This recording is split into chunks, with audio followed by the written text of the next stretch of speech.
अस्सलामुअलैकुम, Habibi goat farm पर हैं और आज बच्चों वाली बकरी दिखाएंगे इंशाल्लाह। बच्चों वाली बकरी का रेट भी पूछेंगे और देखिए तकरीबन 8-10 बच्चे हैं। बिलाल भाई अस्सलामुअलैकुम। वालेकुम अस्सलाम। माशाल्लाह बहुत ही खूबसूरत बच्चे, छोटे छोटे बर्बरी के। ये अल्हम्दुलिल्लाह अपने फार्म पे डिलीवरी हुई है इनकी, सब ये सब किड्स हैं ब्रीडिंग ये, हुई है। छोटे छोटे। हाँ, ये छोटे छोटे बच्चे हैं। ये अभी लगभग 4-5 दिन के बच्चे हैं। 4-5 दिन के बच्चे हैं। हाँ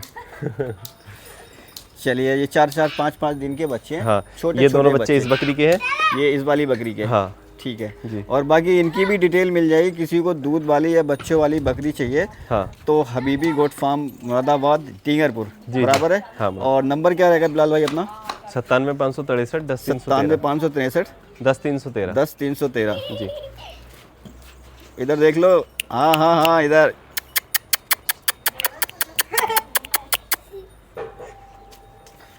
तुम बिलाल भाई वाला बच्चा पकड़ लेना, ऊपर कर लेना, कन खड़ा वाला। अरे रुक जाओ वीडियो। एक मिनट, नहीं चलने दो, कर तो दो।